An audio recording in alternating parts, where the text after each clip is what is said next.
அருட்பெரும் ஜோதி அருட்பெரும் ஜோதி தனிப்பெரும் கருணை அருட்பெரும் ஜோதி எல்லாம் செயல் கூடும் என்னானை அம்பலத்தே எல்லாம் வல்லாம் தனையே ஏற்று இன்று வருமோ நாளைக்கே வருமோ அல்லது மற்றென்று வருமோ அறியேன் கோவே துன்றும் அளவன் மாயையற்று வெளிக்குள் வெளிகடந்து சும்மா இருக்கும் சுகம் அருட்பெரும் ஜோதி அருட்பெரும் ஜோதி தனிப்பெரும் கருணை அருட்பெரும் ஜோதி. அறிமுகப்படுத்திய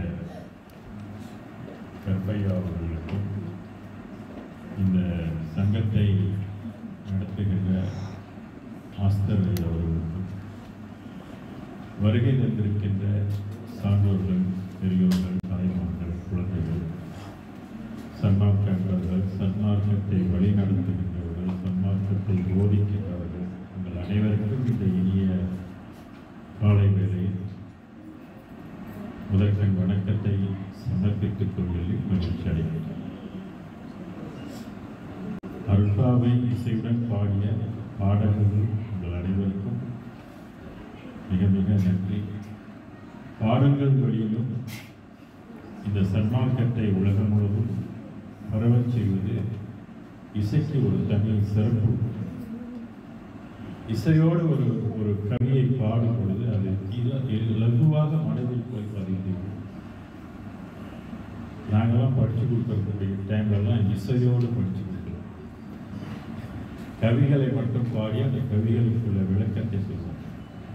அது இசையோடு கேட்கும்போது அதில் உள்ள மகிழ்ச்சியே ஒரு தனி மகிழ்ச்சி.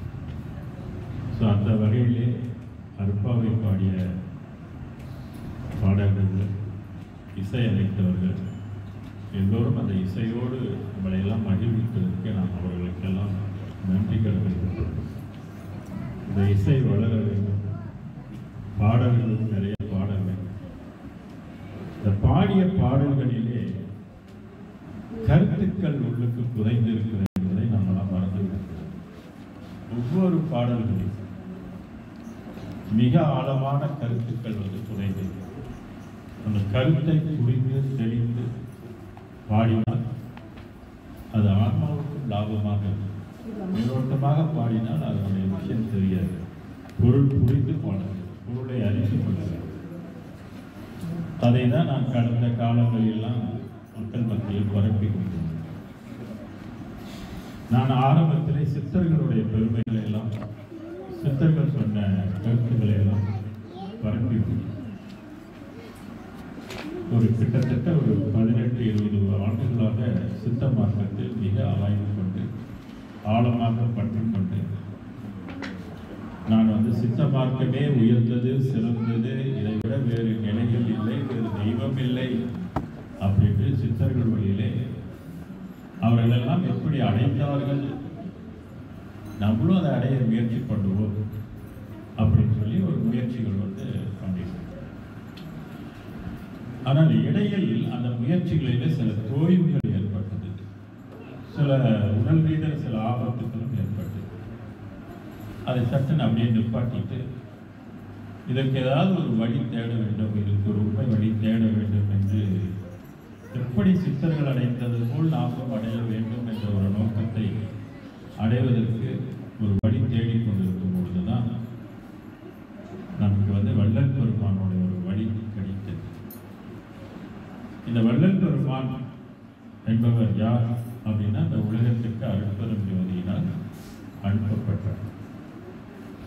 அருட்பெரும் ஜோதி ஆண்டவர் யார் அப்படின்னு கேட்டீங்கன்னா, இதுவரையில் 19ஆம் நூற்றாண்டு வரை உலகில் எந்த முனிவர்களோ, எந்த ரிஷிகளோ, எந்த சித்தர்களோ, புத்தர்களோ யாருக்காவது தெரிந்த கடவுளா, தெரிந்த ஒளியா, தெரிந்த வெளியா அப்படி என்றால் வள்ளல் பெருமான் என்ன சொல்லுகின்றார்கள், இது யாருக்கும் தெரியாது. புரியுதுங்களா? வள்ளலார் யார் என்று நம்ம புரிந்து கொள்ளணும்னாக்கா, அவர் சொல்ல வந்த விஷயங்கள் உலகில் இதுவரையில் யாருக்கும் தெரியாத விஷயங்கள், படிக்காத ஒரு விஷயங்கள். அதான் அவருடைய பாடல் சொல்வது, நீங்க இந்த சன்மார்க்கத்துக்குள்ள வந்தீங்கன்னா படியாத படிப்பை படிச்சுக்கலாம். இதுவரையில யாரும் சொல்லாத விஷயங்கள். வள்ளலார் யார் என்பதற்கு நிறைய விஷயங்களை நம்ம அடுக்கிக் கொண்டே போகணும். இவர் 19ஆம் நூற்றாண்டில் சொன்ன ஒரு மிகப்பெரிய விஷயம் என்ன அப்படின்னு கேட்டீங்கன்னாக்க, மரணம் இல்லாத ஒரு பெரு வாழ்வு. ஓகே, உதாரணத்துக்கு இப்ப மரணம் என்றால் என்ன அப்படின்னு நம்ம முதல்ல விளங்கிக் கொள்ளணும். மரணம் என்ற சொல்லுக்கு என்ன அர்த்தம்? யாராவது சொல்றீங்களா? பொதுவாக நம்ம என்ன சொல்றோம்? என்னது? கரெக்ட். நம்மளுடைய ஆத்மா இந்த உடலை விட்டு பிரிந்து விடுகின்ற ஒரு நிகழ்வுக்கு பேர் தான் மரணம் அப்படின்னு. அப்ப இதுல இருந்து என்ன இன்னொரு பக்கம் என்ன நம்ம தெரிந்து கொள்ளணும் அப்படின்னு கேட்டீங்கன்னாக்க, உயிர்கள் இந்த உடம்பு, எந்த உடம்பு மரங்கள் எடுத்துக்கொண்டாலும் சரி, இல்லை மிருகங்கள் எடுத்துக்கொண்டாலும் சரி, பறவைகள் எடுத்துக்கொண்டாலும், இந்த 7 வகை பிறப்பை எடுத்துக்கொள்ளுமே இல்லைங்களா? 7 வகை பிறப்பு இருக்கு, அதெல்லாம் தெரியுதானே? ஓகே, அந்த 7 வகை பிறப்பில் உள்ள உயிர்கள் அதுங்களுக்கெல்லாம் உடம்பு தாங்கி இருந்தாலும் அந்த உடம்பை விட்டு உயிர் என்ன செய்கிறது என்றால்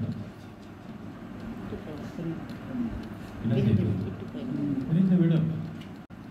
சரி, நம்ம உலகம் தான் இப்படி 6 அறிவு உள்ளவர்களுக்கும் உயிர் பிரியுது என்பது வெளிச்சமான ஒன்று, எல்லாருக்கும் தெரிந்தது. இப்ப இந்த உலகத்தை கடந்து நம்ம இன்னொரு உலகத்துக்குள்ள போவோம். அது என்ன உலகம்னா பிரம்ம உலகம். இந்த பிரம்ம உலகத்திலையும் கோடிக்கணக்கான பேர் வாழ்றாங்க அப்படின்னு வள்ளல் பெருமான் நமக்கு குறிப்பு தராங்க. நம்ம மாதிரி வாழ்றாங்களா, நம்ம மாதிரி உடம்பா, நம்ம மாதிரி உழைக்கிறாங்களா, நம்ம மாதிரி தூங்குறாங்களா, நம்ம மாதிரி வேலைக்கு போறாங்களா, நம்ம மாதிரி பணம் தேடுறாங்களா அப்படின்னா இல்லைங்களா? நமக்கு ஒண்டினா இந்த அமைப்பு, பணத்தை கொண்டு வாழுகின்ற ஒரு உலகம் இல்லைங்களா? மேல அறிவு, எத்தனை அறிவு? பகுத்தறிவு. பகுத்தறிவு என்பது சிந்திக்கின்ற ஒரு அறிவு நமக்கு கடவுள் கொடுத்திருக்கிறார். பகுத்தறிவுக்கு அப்பால் படித்த அறிவுன்னு ஒரு அறிவு இருக்கு இல்லையா? இல்லைங்களா? பள்ளிக்கூடத்துக்கு போறோம், அறிவை கொள்முதல் பண்றோம், வேதம் படிக்கிறோம், அறிவை கொள்முதல் பண்றோம் இல்லைங்களா? இவங்கெல்லாம் படிக்க போறாங்களா, படிச்சிருக்கிறாங்களா? இவங்களுக்கு இயற்கையாகவே அறிவு இருக்குது இல்லைங்களா? ஒவ்வொரு வெளிகள்லையும் என்ன இருக்குதுனாக்க ஞானம் இருக்குது, கடவுள் படைச்சிருக்கிறாரு. ஆனா நம்ம உலகத்துல மட்டும்தான் கல்வி என்பதை நீங்க போய் படிச்சு தான் தெரிஞ்சுக்கணும், படிக்கலைன்னா தெரியாது. சரிதானே? இது சாதாரண விஷயம் எல்லாம். நீங்க எவ்வளவு படிக்கிறீங்களோ, எதை படிக்கிறீங்களோ அதை பற்றி தெரிஞ்சிருக்கீங்க. நீங்க படிக்காததை தெரிஞ்சு கொள்றதுக்கு வாய்ப்பு இருக்கா அப்படின்னா வாய்ப்பு இருக்கா? அதனால்தான் சொன்னாங்க, கற்றது கைமண்ணது, கல்லாதது உலகளவு. நிறைய இருக்குது கற்றுக்கொள்ளுது. உலகத்தில் உள்ள எல்லாத்தையும் நம்ம கற்றுக்கொள்வதுக்கு நமக்கு ஆயுள் போதுமா அப்படின்னா பத்தாது, முடிக்க முடியாது. சித்தர்கள் எழுதிய பாடல்களை படிக்கிறதுக்கே நமக்கு ஆயுள் பத்தாது. ஏன்னா அவ்வளோ பாடல்கள் இருக்கு, லட்சக்கணக்கு. ஒரு சித்தர் 2 லட்சம் பாட்டு கொடுத்த படிச்சா இருக்க நம்மளாம் புரிந்து கொள்றது. புரியுதுங்களா? திருக்குறள் எல்லாம் படிச்சு புரிஞ்சு கொள்றதுக்கு நமக்கு எவ்வளவு காலம் வேணும்? திருமந்திரத்துல 8000 பாடல்கள் சித்தர்கள் எழுதியிருக்கிறாங்க. அகஸ்திய முனிவர் 2 லட்சம் பாடல்கள் எழுதியிருக்கிறார். அருணகிரிநாதர் 14000 பாடல்கள் எழுதியிருக்கிறார். இதெல்லாம் நான் கொஞ்சம் கொஞ்சமா. வள்ளலார் எவ்வளவு எழுதியிருக்கிறார்? 6000 பாடல்கள் எழுதியிருக்கிறார். அதுல 3000 பாடல்கள் வெரி ஸ்பெஷல் பாடல்கள். அதுக்கு பேர் தான் ஆறாம் திருமுறை. இப்படி வெளிகள்ல எல்லாம் என்ன இருக்குது அப்படின்னு கேட்டீங்கன்னாக்கா ஞானம் இருக்குது. எல்லாம் படிச்சு வந்தது ஞானமே கிடையாது. நீங்க அந்த வெளியை அடைந்தீங்கன்னாக்கா ஆட்டோமேட்டிக்கா அங்க இருக்கிற வெளி ஞானங்கள் எல்லாம் உங்களுக்கு சொந்தம். நம்ம டவுன்லோட் பண்றோம் இல்லையா போன்ல, அந்த மாதிரி எல்லா ஞானமும் நம்ம உள்ளத்துக்குள்ள அடங்கிடும். அதனாலதான் வள்ளலார் சொன்னாரு, எல்லா ஞானமும் என் ஞானம் ஆயின ஒரு பாடல். ஆக பிரம்ம வெளியில இருக்கிற உயிர்களுக்கு என்ன ஆகும் அப்படின்னு கேட்டீங்கன்னா, அவங்களுக்கும் மரணம் வரும். இதை வள்ளலார் மட்டும் சொல்லல, வள்ளலாருக்கு முன்பு உள்ள மகான்கள் எல்லாம் சொல்லியிருக்கிறாங்க, இந்த வெளியில உள்ளவங்களுக்கு மரணம், உயிர் போயிடும். இத்தனைக்கும் அவங்க உடம்பு நம்ம உடம்பு அல்ல, என்ன உடம்புனா ஒளி உடம்பு. ஒளி நிலை பெற்றோர்கள் தான் பிரம்ம வெளி. இதுதான் உலகமா? இதுக்கு மேல உலகமே இல்லையா அப்படின்னு கேட்டா, இதுக்கு மேல இன்னொரு உலகம் இருக்குது. அதுக்கு பேரு விஷ்ணு லோகம். இங்கேயும் அறிவு இருக்குது, திவ்ய பிரபந்தம் இல்லையா, அதெல்லாம் இதுல இருந்து வந்த வெளி. வைகுண்டம் ஏகாதசின்னு சொல்றாங்க இல்லையா, அதெல்லாம் இந்த வெளி சம்பந்தப்பட்டது. ராமானுஜர் பெரிய மகான் இல்லையா, இன்னும் சமாதியாக அப்படியே உடம்பு அறியாம இருக்குன்னு சொல்றாங்க இல்லையா, அது இந்த உலகத்துக்கு சார்ந்தது. இதையும் கடந்து ருத்ர உலகம், அகோரிகள்லாம் வழிபட்டு இருக்கிறாங்களே வடநாட்டுல எல்லாம், அவங்கெல்லாம் இந்த ருத்ர வழிபாட்டில் உள்ளவங்க இல்லைங்களா. இதுல உள்ள வழிபாட்டுல இந்த உலகத்தை சார்ந்தவர்களுக்கும் என்ன வரும்? மரணம் வரும். சரி, அடுத்து மகேஸ்வர வெளி, சதாசிவ வெளி, விந்து வெளி, பரவிந்து. இதுதான் முஸ்லிம்கள் எல்லாம் வாழ்கின்ற ஒரு உலகம். அல்லாஹோ அக்பருக்கு கும்பிடுறாங்க, அது இந்த உலகம். ஜீசஸ் சொல்றாங்க இல்லையா, அது இந்த உலகம். இதை மத வெளி என்று வள்ளல் பெருமான் நமக்கு குறிப்பிடுறாரு. மத வெளிகளிலும் நிறைய மகான்கள் வாழ்ந்து கொண்டிருக்கிறாங்க, ஒளி உடம்பு பெற்று வாழ்ந்து கொண்டிருக்கிறாங்க. அடுத்து அதையும் நாதவெளி, பரநாதம், பறை, பரம்பரம், பராபரை உலகம் வரைக்கும் யார் வாழ்ந்து கொண்டிருக்கிறார்? உயிர்கள் வாழ்ந்து கொண்டிருக்கிறாங்க. நம் வள்ளலாருக்கு முன்பு உள்ள நம்மளுடைய சித்தர்கள் எல்லாம் இந்த உலகத்துல தான் வாழ்றாங்க. சுப்பிரமணியராகட்டும், அகஸ்திய முனிவராக இருக்கட்டும், ஔவையாரா இருக்கட்டும், திருவள்ளுவர்லாம் எங்க வாழ்றாங்கன்னா இந்த உலகத்துல. வையத்துள் வாழ்வாங்கு வாழ்பவன் வாழுடையும் தெய்வத்துள் வைக்கப்படும். இந்த உலகத்தை சொல்ற, இந்த உலகத்துல வாழ்றவங்க எல்லாம் தெய்வம் சொல்றாரு. இங்க வாழ்றவங்களெல்லாம் நம்ம என்னன்னு சொல்றோம்? மனிதன் என்று சொல்றோம். மனிதன் வேறு, தெய்வம் என்பது வேறு. அப்ப மனிதன் யாராக ஆகலாம்? தெய்வமாகலாம். மனிதன் என்பவன் தெய்வமாகலாம். வாரி வாரி வழங்கும் போது வள்ளலாகலாம். கவிஞர் கண்ணதாசனுடைய பாடல் இல்லைங்களா.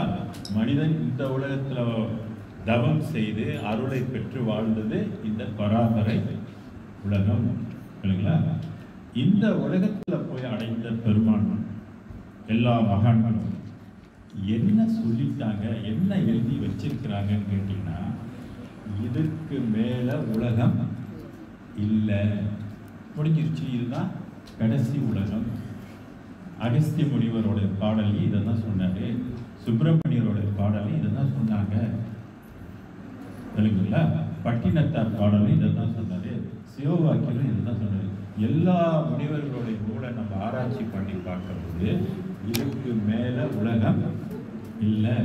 வள்ளலாருக்கு முன்பு வந்த தாய்மான சுவாமிகள் கூட என்ன சொன்னாரு, இதுக்கு மேல உலகம் இல்லை. இதெல்லாம் வள்ளலாருக்கு முன்பே என்ன செஞ்சிட்டாங்க, சொல்லிட்டாங்க இல்லைங்களா. இப்ப வள்ளலார் எப்ப வர்றாரு? 5ஆம் தேதி 10வது மாசம் 1823 இவர் பிறக்கிறார், பூமியில் பிறக்கிறார் சரிங்களா. இவர் உலகத்துக்கு என்ன சொல்ல வந்தாரு? ஏற்கனவே உள்ள உலகத்தை சொல்ல வந்தாரா அப்படின்னா இல்ல. இங்கதான் நீங்க புரிஞ்சுக்கணும், வள்ளலார் யார் என்று கேட்டீங்கன்னாக்க, வள்ளலார் சைவ சித்தாந்தத்தில் உள்ள தெய்வங்களை சொல்வதற்காக இந்த உலகத்துக்கு அனுப்பப்பட்டவர் அல்ல. எதையெல்லாம் நம்ம தெய்வம்னு நினைச்சோமோ அந்த தெய்வத்தை சொல்வதற்காக அவர் இந்த உலகத்துக்கு அனுப்பப்பட்டவர் அல்ல. Very special. இவர் அதையும் கடந்து ஒரு ஒளி உலகம் இருக்கு அப்படின்னு சொல்ல வந்தவர் தான் வள்ளலார். அந்த ஒளிக்கு அவர் கொடுத்த பேர் என்னன்னு கேட்டீங்கன்னா அருள் பெரும் ஜோதி. அருள் பெரும் ஜோதி தனி பெருங்கருணைன்னு சொன்னார். ஒவ்வொரு வெளிகளுக்கும் என்ன இருக்குனாக்க குணம் இருக்குது. ஒளிகளுக்கு குணம் இருக்குது, உயிருக்கு குணம் இருக்குது.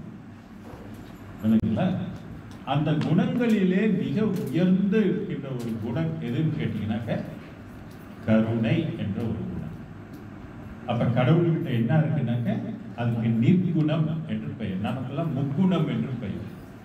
இப்ப இவங்களுக்கும் நிர்குணம் தான், நிர்குணம் தான் சொல்லி இருக்கிறாங்க. ஆனால் அதையும் கடந்து இருக்கின்ற ஒரு குணம். இதை வள்ளல் பெருமான் எப்படி அகவல்ல சொல்லியிருப்பாரு அப்படின்னு கேட்டீங்கன்னா, எவ்வளி எச்சவை பொது என இயம்பினர் அறிஞர்கள் அச்சவை இடம் கொள்ளும் அருட்பெரும் இல்லைங்களா. இப்போ நான் ஒரு சிம்பிள் எக்ஸாம்பிள் வந்து சொல்றேன். ஒரு டம்ளர் இருக்கு இல்லையா, ஒரு 10-15 டம்ளர் நம்மளை எடுத்தா ஒவ்வொரு டம்ளருக்குள்ள ஒன்று வைக்க முடியுமா? வைக்க முடியாது இல்லைங்களா.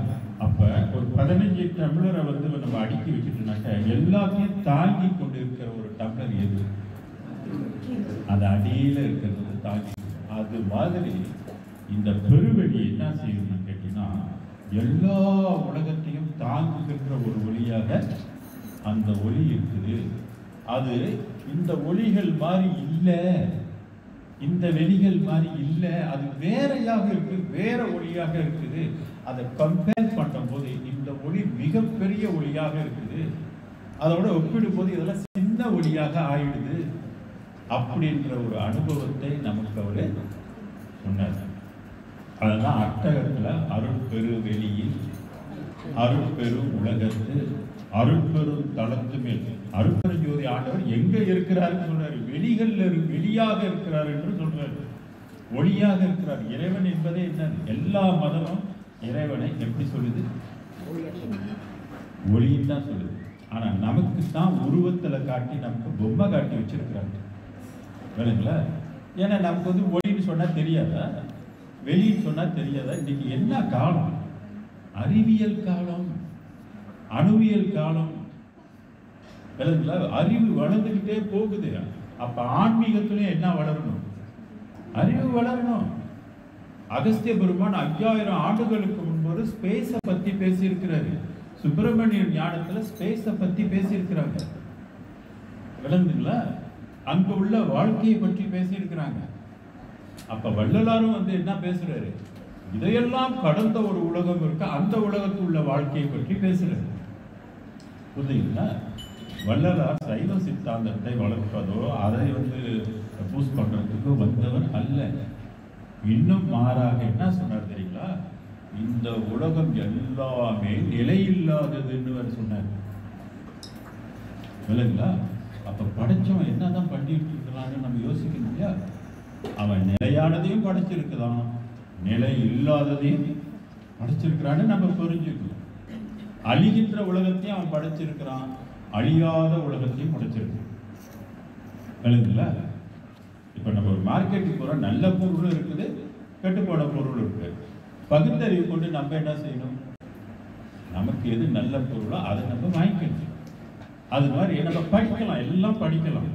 ஆனா எது சிறந்தது, எது உயர்ந்தது, எது நிலையானது என்பது நமக்கு தெரியணும். அதுக்குத்தான் 6 அறிவு கொடுத்துருக்கிறோம் இல்லைங்களா. கண்மூடித்தனமா நம்ம ஃபாலோ பண்றதுக்காக நம்ம கொடுக்கல. இருந்தாலும் இறைவன் எடுத்தெடுத்து தன்னை அவன் காட்டிக்கொள்ளவே இல்லை இல்லைங்களா. மனிதனை அவன் உயிர் கொடுத்து இந்த உலகத்தை படைச்சி, பஞ்சபூதத்தை படைச்சி, உடம்பை கொடுத்து நம்மளுக்கு வாழ முடியும். பாரு, நான் தான் கடவுள் உன்னை படைச்சேன் அப்படின்னு சொல்றானா? நீ முடிஞ்சா தேடு, இல்லைன்னா வயிற்றுக்கு தேடிக்கிட்டு போட்டு வச்சிருக்கிறோம். வயிற்றுக்கு தேடுறது இந்த உடம்பை வளர்த்தா உடம்பு என்ன ஆகும்? நம்ம நினைக்கிறோம் என்னைக்கோ ஒரு நாள் செத்து போகணும்னு நம்ம நினைக்கிறோம். நம்ம தினம் சாகிறோம்னு சொல்லி வேதம் சொல்லுது. எப்படி? சயின்ஸா நீங்க சிந்திச்சீங்கன்னா உங்களுக்கு நம்ம வாழ்கின்ற இந்த உடம்பு எல்லாம் எதாவது அணுக்கள். அணுக்கள் என்ன ஆகிக்கிட்டே இருக்குது? சொல்லுங்க. அணுக்கள் என்ன ஆகிக்கிட்டே இருக்குது? இறக்குது, புதிய அணுக்கள் உருவாகும். இதுக்கு பேரு மெட்டபாலிசம் பேரு. தமிழ்ல இதுக்கு பேரு வளர்ச்சிதை மாற்றம். அப்படின்னா நம்ம சின்ன பிள்ளையில படிச்சு குடிச்ச பால், சாப்பிட்ட உணவு எல்லாம் இன்னைக்கு இருக்குதான்னா இல்லை. ஒரு மாசத்துக்கு மேல சாப்பிட்ட உணவு இன்னைக்கு இருக்குதான்னா இல்லை. அப்ப உடம்பு என்ன ஆகிக்கிட்டே வருது? உடம்பு செத்துக்கிட்டு வருதுயா. ஆனா நமக்கு தெரியுதா நான் செத்துக்கிட்டு இருக்கிறேன் அப்படின்னு தெரியுதா? இருக்காது. இதுக்கு பேர் தான் மயக்கம். நம்மளாம் எப்படி வாழ்ந்துட்டு இருக்கிறோம்? ஒரு மயக்கத்துல வாழ்ந்துட்டு இருக்கிறோம். இதுதான் மர்மம் இந்த உலகத்துல. இன்னொரு விஷயம் சொல்றேன் பாருங்க, நம்ம வெளிச்சத்துல வாழ்றோமா இருட்டுல வாழ்றோமா?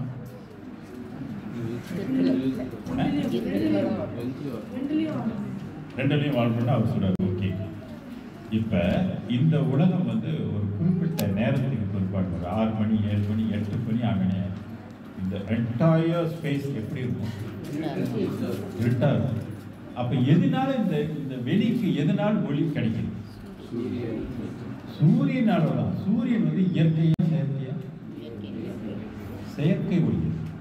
மீத்தேன் கேஸ்ல இயங்குது. விளங்குங்களா? இதெல்லாம் என்ன வெளியா இருக்குது? இது இயற்கையாக இருக்குது. அப்ப மொத்தத்துல நம்ம இப்ப ரொம்ப வேணாம், இந்த ரூம் எடுத்துக்கீங்க, இந்த ஸ்பேஸ் எடுத்துக்கீங்க, வெளிச்சமா இருக்குது, எல்லாரும் முகத்தையும் பார்க்கணும். லைட் எல்லாம் ஆஃப் பண்ணா என்ன ஆகும்? இருட்டாயிடும். அப்ப இந்த இடம் இருக்கு. சூரியன் இல்லைன்னா இந்த உலகமே இருட்டு.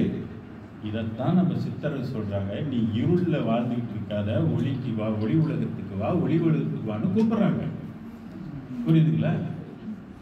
தீபாவளி கொண்டாடும் 3 மாச கடைசியில அது என்ன திருநாள்? தீபம். தீபம்னா ஒளி, ஒளி திருநாள். ஏன் ஒளி திருநாளை நம்ம முன்னோர்கள் வகுத்து வச்சிருக்கிறாங்க? நீ வருஷத்துல ஒரு நாளாவது ஒளி திருநாளை மதி, ஒளி உலகத்தை பத்தி நினை, ஒளி உலகத்துக்கு போறதை பத்தி சிந்தி. ஆனா நம்ம என்ன செய்யறோம்? பட்டாசு குத்தி பலகாரம் சுட்டு சாப்பிட்டு தீபாவளி கொண்டாடிட்டு நம்ம ஒரு புத்தாட வைக்க. புரியுதுங்களா? அவங்க வகுத்து வச்சது எதுக்கு? ஒளி உலகத்தை நீ அடைந்து வாழணும். இந்த உலகம் உனக்கு நித்தியம் இல்லை, இது அனித்தியம். உன்னோட உடம்பு உனக்கு நித்தியம் இல்லை. இன்னைக்கு இளமையா இருப்ப, நாளைக்கு முதுமையாயிருவேன். உன்னால அதை மாற்றவே முடியாது. எல்லாம் ஒன் வே ட்ராக். போனா திருப்பி நம்ம வர முடியாது. புரியுதுங்களா? அந்த மாதிரி வாழ்க்கை இறைவன் நமக்கு கொடுத்திருக்கிறோம். இந்த உடம்புல உயிரும் நிலைத்தும் இருக்காது. அதே மாதிரி இந்த ஒளி உலக வாசிகளோட உடம்புலையும் உயிர் நிலைத்து இருக்காது என்பது வள்ளல் பெருமானுடைய வாக்கு. சத்தியம் பண்ணி சொல்றாரு. மற்றறிவோம் என சிறிது தாழ்ந்திருப்பீரானால் கவனமா இரு, ஏகோதானோடு வாழாத அப்படின்னு சொல்றாரு. சிறிது தாழ்ந்திருப்பினால் மரணம் என்னும் பெரும் பாவி வந்திடுமோ அந்தோ சற்று முதல் உம்மால் தடுக்க முடியாது. சரி, யார் தான் தடுக்க முடியும் மரணத்தை அப்படின்னா? சமரச சன்மார்க்க சங்கத்தர்கள் எட்டி நின்று தடுக்க உள்ளோர் எவ்வுலகில் எவரும் இல்லை கண்டீர் அடிச்சு சொன்னார். எவ்வுலகில் எவரும் இல்லை. அப்ப எது வரைக்கும் மரணத்துக்கு வழி உண்டு, மரணத்துக்கு இடம் உண்டு, எவனுக்கு இடம் உண்டு அப்படின்னு கேட்டீங்கன்னா பராபரை உலகம் வரைக்கும் மரணம். இதுதான் அதிர்ச்சி. வள்ளல் பெருமான் கொடுத்த ஒரு பல பாடல்களிலே இதெல்லாம் அதிர்ச்சி பாடல்கள்னு பல பாடல்கள் நம்ம பொறுக்கணும். உலகத்துக்கு எதெல்லாம் அதிர்ச்சி கொடுத்தது, எது அதிர்ச்சி, இது ஒரு அதிர்ச்சியான பாடல். புரியுதுங்களா? இதை போய் நீங்க சைவ சித்தாந்தம் சொன்னா கேட்பாங்களா? கேட்க மாட்டாங்க. கேட்கலன்னா யாருக்கு என்ன? புரியுதுங்களா? வள்ளல் பெருமான் என்ன சொன்னாரோ அதை நம்ம கேட்கணும். ஏன்னா வள்ளல் பெருமான் என்ன டிக்ளேர் பண்ணிட்டாங்கன்னா, ஐயோ நான் சொல்லலை, இந்த விஷயத்த நான் சொல்லலை, என்னுள் இருந்து ஒருத்தன் சொல்றான், என் அப்பன் சொல்றான், என் தாய் சொல்லு இந்த அப்பா யாரு தாய் யாருன்னு பார்த்தா அதுதான் அருட்பெரும் ஜோதி. உயிர் கொடுத்தது இந்த உலகத்துக்கு யார் உனக்கு உயிர் கொடுத்தான்னா உனக்கு தெரியுமா? தெரியாது. நம்ம என்ன யாரை சொல்லுவோம்?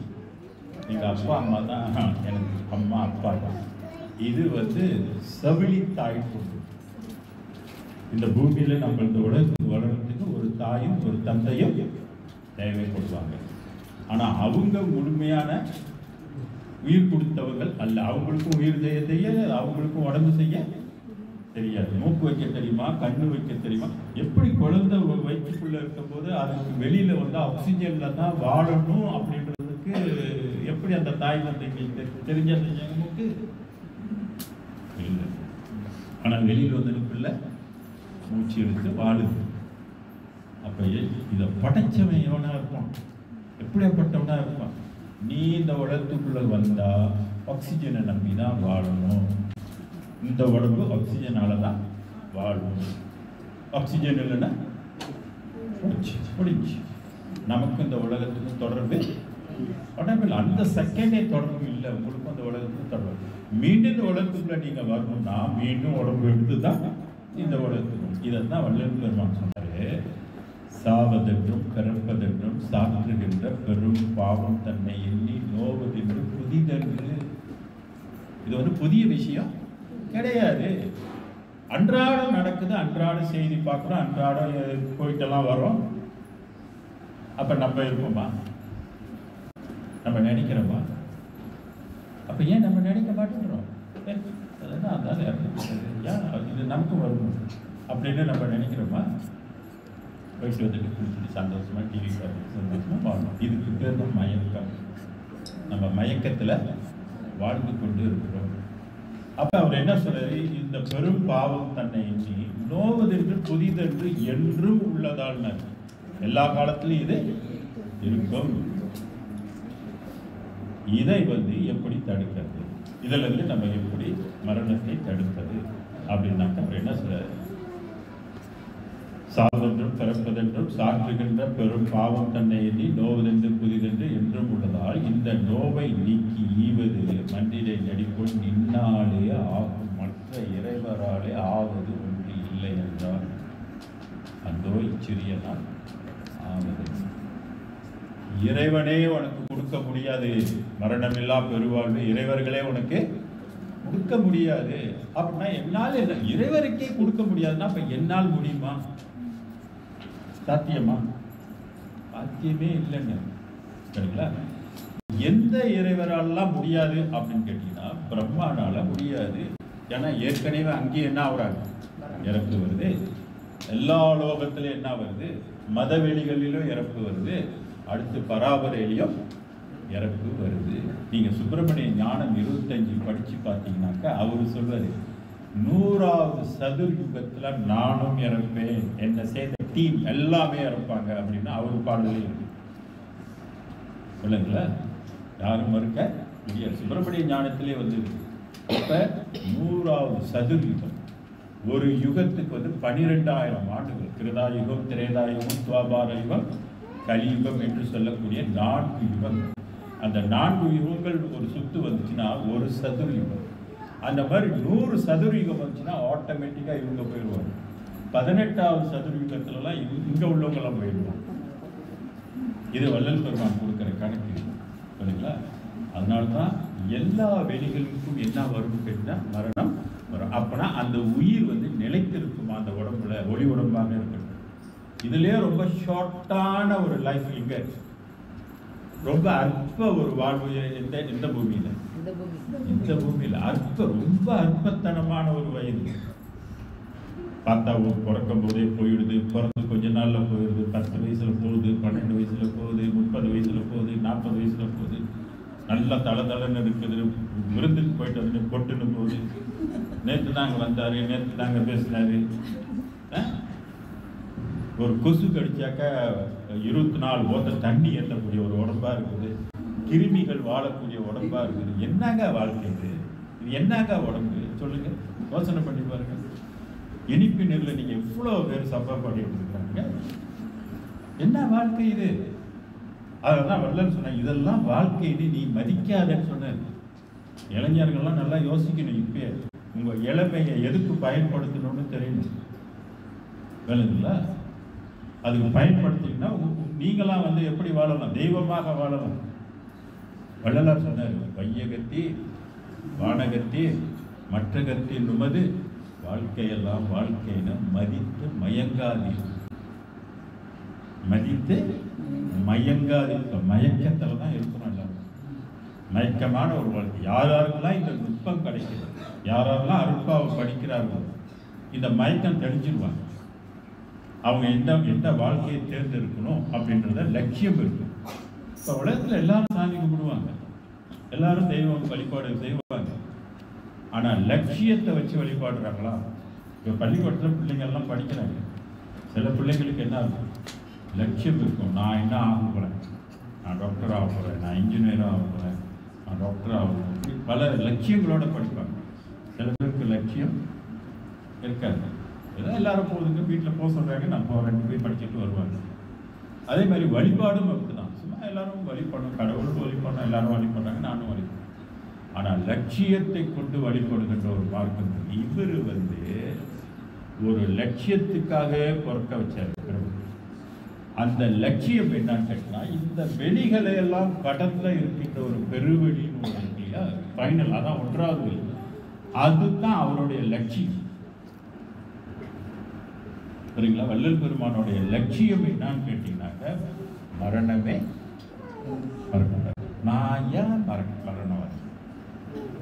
யார் மரணம்? அதை பற்றி எனக்கு நான் வந்து மரணம் அடைய கூடாது அப்படின்னாக்க நமக்கு தெரிஞ்சு போச்சு. எல்லா உயிர்களும் என்ன ஆகும்னாக்க உடம்பை விட்டுவே கிடைக்கும். இங்கே தான் இவர் வந்து இவருக்கு கிடைச்ச ஒரு பாக்கியம் சொல்றார். ஒரு உயிர் ஒளி இவருக்கு வந்து உதவி செஞ்சது. அதுதான் அருட்பெரும் ஜோதி. அதுக்கு உயிர் ஒளி. அந்த ஒளிக்கு வந்து என்ன இருக்குன்னா உயிர்ப்பு இருக்குன்றதை நீங்க ஞாபகம் வச்சுக்கணும். அருட்பெரும் ஜோதி சொல்றோம் இல்லையா, அப்படின்னா அது வந்து ஒரு உயிர்ப்பு. இப்ப சித்தர்கள் அவங்களும் உயிர்ப்பு, ஜடப்பொருள் கிடையாது. அவங்க உடம்புல ஜடப்பொருள் கிடையாது.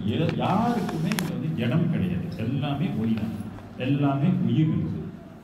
ஆனா அந்த உயிர்ல என்ன இருக்குன்னா தரம் இருக்குது. அதனாலதான் சாகா கல்வியின் தரம் எல்லாம் கற்பித்துன்னு சொன்னாங்க. இது ஒரு தரம், இது ஒரு தரம், இது ஒரு தரம், இப்படியே தரம் போய்கிட்டே இருக்கு. தரமற்றது எங்க இருக்குன்னா இங்க இருக்குது. அஞ்ஞான வெளியில நம்ம உடம்பு தரமற்றது. ஆக தரமான ஒரு உடம்பை நமக்கு உருவாக்கி கொடுக்கக்கூடிய ஒரு உயிர் எதுன்னு கேட்டீங்கன்னா அதுதான் அருட்பெரும். இப்ப நம்ம அருட்பெரும் ஜோதி தனிப்பெருங்கருணை அருட்பெரும் சொல்லும் போது அது ஒரு உயிரை நாம் தூண்டுகின்றோம். அந்த உயிர் எங்க இருக்குதுன்னு கேட்டீங்கன்னா வள்ளலார் என்ன சொல்றாரு, உயிருக்குள்ள இருக்குதுன்னு சொல்றாரு. எங்க இருக்குது? உங்களுடைய உயிருக்குள்ள அது இருக்குது. எப்படி இருக்குன்னா ஸ்டாண்ட் பாயா இருக்குது. ஸ்டாண்ட் பை என்ன தெரியுங்களா? அப்படின்னா உள்ளுக்கு இன்னும் அது என்ட்ரி ஆகலை. நான் வெளியிலே இருக்கிறேன், பார்ப்போம், எப்போ நீ என்னை தெரிஞ்சுக்கிறியோ அப்போ நான் உன்னை தெரிஞ்சுக்குவேன் அப்படின்னு அது இருக்குது. நீ என்னை தெரியாத வரைக்கும் நான் உன்னை கண்டுக்க மாட்டேன் அப்படின்னு இருக்கு. நீ என்னை கூப்பிடாத வரைக்கும், என்னை தெரியாத வரைக்கும் நான் உனக்கு உதவி புரிய மாட்டேன். இல்லைங்களா? அதுதான் அதோடைய தன்மை, அதுகிட்ட இருக்கிற தன்மை. அதுதான் எல்லாம் படைக்குது. அதுதான் இந்த உயிரை எல்லாம் கொடுத்துருக்குது. நமக்கும் உயிரை கொடுத்துருக்கு. உயிரை கொடுத்தது உயிருக்குள்ள இருக்கு. இந்த ரகசியத்தை நமக்கு சொல்ல வந்தவர் வள்ளலார். உங்க உயிருக்குள்ள இருக்கின்ற உயிர் காரியப்படாம இருக்குது. உங்கள் உயிருக்குள்ள இருக்கின்ற ஒரு ஆன்மா அங்கே வெளிச்சம் இல்லாம இருக்குதுன்னு சொல்ல வந்தார். அதனாலதான் அகத்தே கருத்து அப்படின்னு சொல்லுவாங்க. சரிங்களா? இந்த வெளியை அடைந்தவர்கள் அகம் வெளிச்சம் பெற்றவர்கள் தான், ஆன்மாவாதிகள் தான், ஆன்மா பிரகாசம் கொண்டவர்கள் தான் எல்லா சித்தர்களும். ஆனால் இவங்க இந்த உலகத்துக்குள்ள அங்கிருந்து போக முடியுமா அப்படின்னா வள்ளலார் என்ன சொல்றாரு? அவங்களே என்ன சொல்றாங்க? வள்ளலார் சொல்றது ஒரு பக்கம். இவங்கெல்லாம் என்ன சொல்றாங்க வள்ளலார் கிட்ட, நாங்க இந்த உலகத்துக்குள்ள போனா எங்களுடைய உயிர், எங்களுடைய உடம்பு, உணர்வு எல்லாமே கரைஞ்சு போயிடும். கரைஞ்சு போச்சுன்னா என்ன அர்த்தம்? மத்தி. நாங்க அந்த உலகத்துக்குள்ள போக முடியாது. ஏன்னா அந்த உடம்பு தாங்குமா? அந்த உலகத்துக்கு அது பொருந்துமா? பொருந்தாது. இப்ப நம்ம உடம்பு எடுத்துட்டு மூணுல போய் வீடு கட்டிட்டு வாழ முடியுமா? பொருந்தாது. ஏன்னா அங்க என்ன இல்லை? ஆக்சிஜன் இல்லை. அது மாதிரி இந்த ஒளி உலக வாசிகள் இந்த உலகத்துக்குள்ள போய் வாழ்வதற்கு முடியாது. அதனாலதான் வள்ளலார் சொல்றாரு, எனக்கும் உனக்கும் இசைந்த பொருத்தம் என்ன பொருத்தமோன்னு. இந்த பொருத்தம் உலகில் பிறருக்கு எய்தும் பொருத்தமோன்னு. அந்த உலகத்துக்குள்ள பொருத்தம் இல்லைன்னா நீங்க அந்த உலகத்துக்குள்ள போக முடியாது. சரி, அந்த உலகத்துக்குரிய உடம்பை கொடுக்கக்கூடிய உயிர் எது அப்படின்னு கேட்டீங்கன்னா யூகத்துல கண்டுபிடிக்கல. இந்த உலகத்துக்குள்ள போய் வாழ்வதற்குரிய உயிர் எது? அருட்பெரும் ஜோதி. இதை புரிந்து கொள்ளணும், விளங்கி கொள்ளணும். ஏன்னா இந்த உலகத்தை போய் அடையும் போது அந்த உயிர் செய்கின்ற உடம்பை விட்டு அந்த உயிர் பிரியுமா அப்படின்னா பிரியவே பிரியாது. அதனாலதான் வள்ளலார் சொன்னாரு அகவல்ல, பிரிவேது உனை பிடித்தனம் உனக்கு நம் அறிவே வடிவெனும் அருட்பெரும் ஜோதி. நம் வடிவுன்னு. அப்ப இந்த பூத உடம்பு என்னவாக மாறும்? இப்ப குழந்தையா இருந்த இல்லையா? இப்ப இவ்வளவு பெரிய பையனா வளர்ந்துட்ட. எப்படி நீ வளர்ந்த? எது வளர வச்சது உன்ன? நீ உண்ட உணவு. உணவு தான் உடம்பு. விளங்குங்களா? நம்ம சாப்பிட்டோம்னா எதை வளர்க்குறோம்?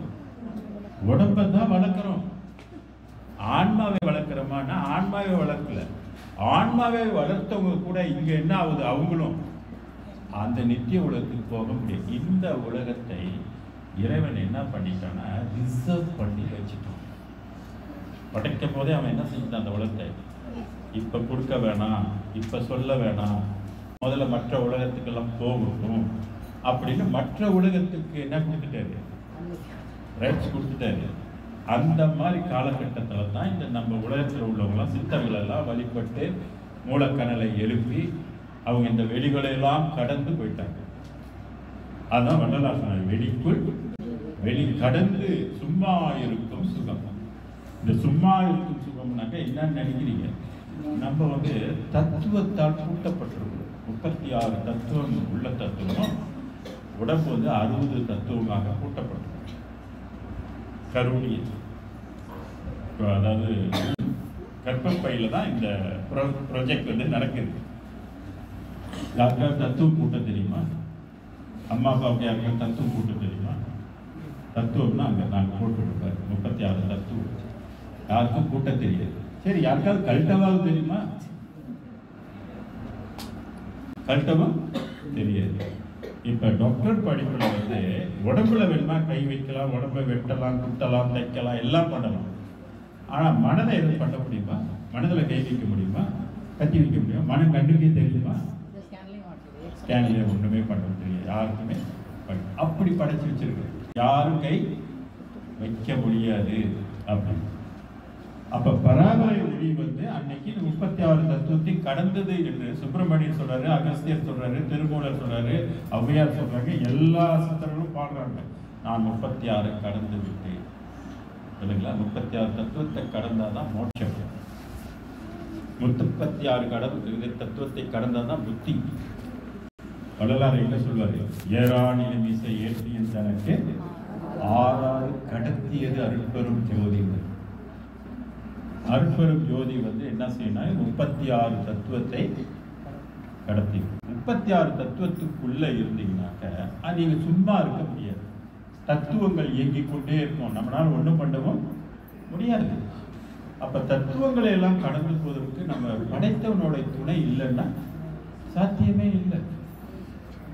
மற்ற தெய்வங்கள்லாம் கொடுக்க முடியுமானாக்க அந்த தெய்வங்களும் கொடுக்க முடியாது. அது தத்துவத்தை கடத்தினாலும் அதாவது வெளிகளுக்கு தான் அது கொண்டு போய் சேர்க்க முடியுமே ஒழிய நமக்கு பெருவெளி நித்திய வாழ்வு, நித்திய இன்பம், நித்திய அறிவு கொடுக்குமானாக்க கொடுக்காது.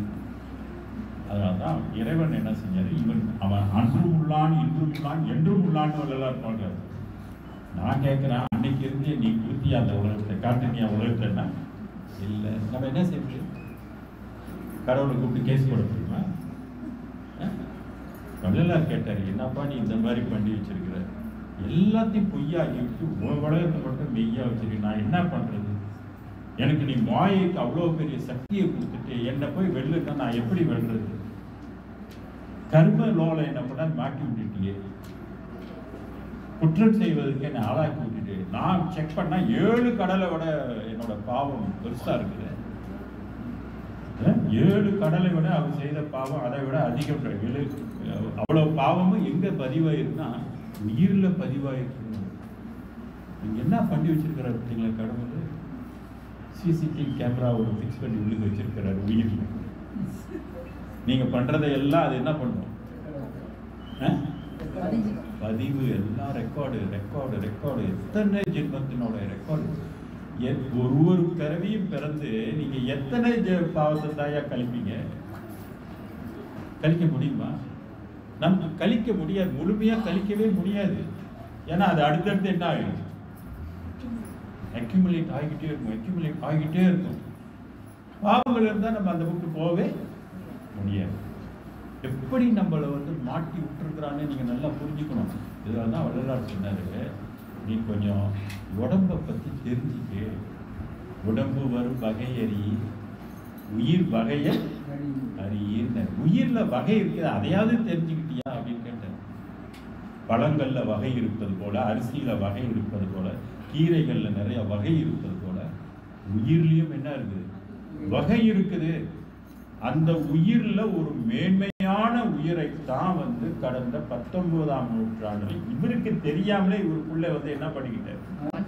அசோ பண்ணிட்டாரு. பொறக்கத்துக்குள்ள இவருக்கு உண்மையிலே தெரியாது.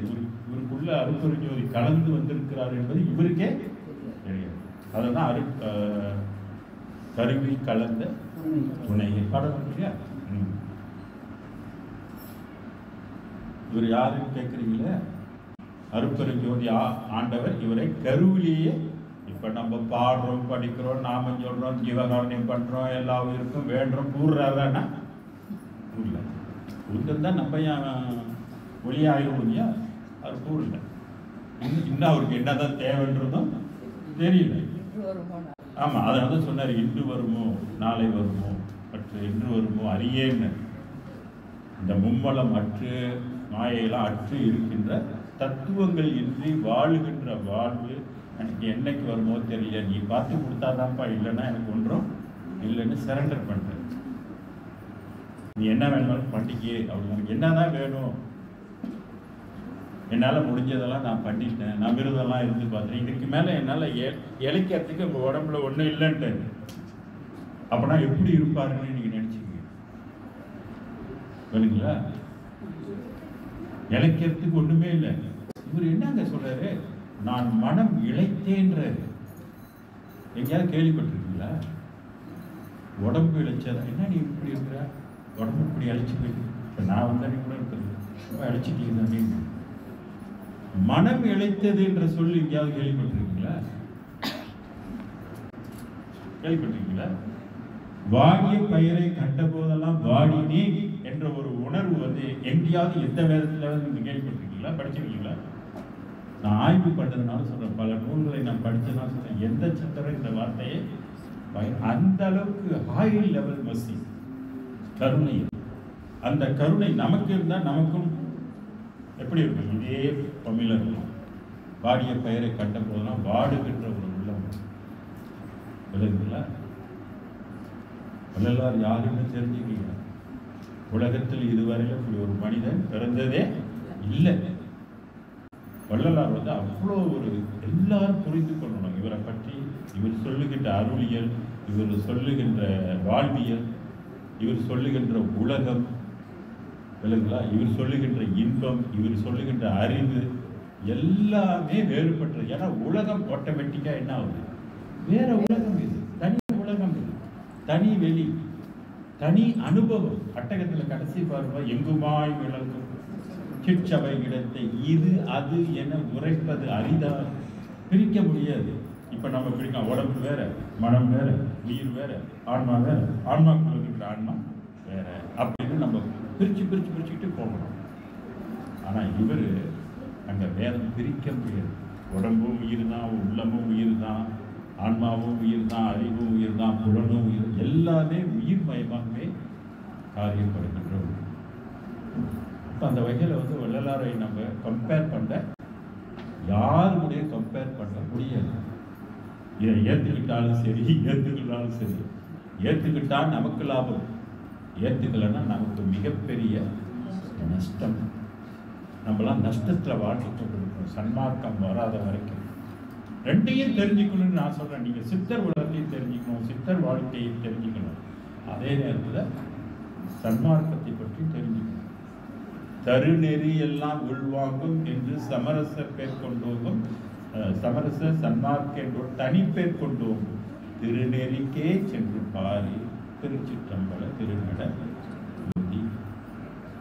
திருச்சிற்றம்பலம் என்று சொல்றது சைவ சித்தாந்தத்திலும் உண்டு, சன்மார்க்கத்தில். சன்மார்க்கத்தில் சொல்லுகின்ற திருச்சிற்றம்பலம் என்பது பெருவெளியை சார்ந்து திரு சிற்று அம்பலம். அம்பலம்னா வெளி, அதனால்தான் வெளிக்குள் வெளி கடந்து சும்மா இருக்கும் சுகம். இறந்திறந்தே இழைத்ததெல்லாம் போதும். ஒரு பாடல் என்ன சொல்றாரு? இறந்திறந்து இழைத்ததெல்லாம் போதும். மனித பிறப்பா வர்றதுக்கு நம்மளை எத்தனை பிறவி எடுத்து தாண்டி வந்திருக்க தெரியுங்களா? மாணிக்கவாசகர் படிப்பார், புல்லாகி கூடாய் புழுவாய் பல்மிருகமாகி பறவையாய் பாம்பாகி கல்லாய் மனிதராய் பேயாய் கணங்களாய் வல்லரசுராகி முனிவராய் தேவராய் செல்லாய் தாவர சங்கமத்தில் எல்லா பிறப்பும் பிறந்து இழைத்தேன் என்பதுமா. இழைத்தேன்னா மாண்டு போறதுன்னு சொல்லு. நீயே உன் பொன்னடிகள் கண்டு இன்று வீடு உற்றேன். எந்த வெளி? பராபர வெளி. இன்னைக்கு அவருக்கும் போச்சு. இதெல்லாம் அதிர்ச்சியான செய்திகள். எல்லாம் நம்மளாம் ரொம்ப அதிர்ச்சி அடையணும், ரொம்ப ஆய்வு பண்ணணும். என்னடா இப்படியா கடவுள் இப்படியா படைச்சு வச்சிருக்கிறார்? அப்ப தனி உலகத்தை போகும்போதுதான் என்றும் மரணம் இல்லாத ஒரு பெரு வாழ்வு. இதுதான் கடவுளுடைய டார்கெட். அவர் டாஸ்க் கொடுத்துருக்கிறார். இந்த உலகத்துல நான் போடுறேன், நீ என்னை தேடி என் உலகத்துக்கு நீ வரணும். வரலன்னா நீ நான் படித்த கூடவங்களுக்கு அந்த உலகத்துல நீ கடை இங்கிட்டு வராது, இந்த பக்கம் வராது, வர முடியாது. வருதுங்களா? இப்போ நமக்குள்ள ஒரு கேள்வி நமக்கு எடுத்து, நம்ம இங்கேயே கிடந்து இங்கேயே இறந்து இங்கேயே பிறந்து திருப்பி திருப்பி திருப்பி வரப்போறோமா? அல்லது கோவிந்தாப்பா சாமி இந்த உலகம் வேண்டாம், எனக்கு இந்த பொய் உலகம் எனக்கு வேண்டாம், இந்த பொய் உடம்பு எனக்கு வேண்டாம், இந்த பொய் உணர்வு எனக்கு மெய் உலகம் வேண்டும். ஏன்னா இவருக்கே மெய் உலகத்தை எப்போ கொடுக்குறாரு? அருப்புரை 19ஆம் நூற்றாண்டில் தான் கொடுத்திருக்கிறாருன்னு சொல்றாரு. கலை உரைத்த கற்பனையை நிலையென கொண்டாலும் கண்ணூடி பழக்கமெல்லாம் மண்ணோடி போக.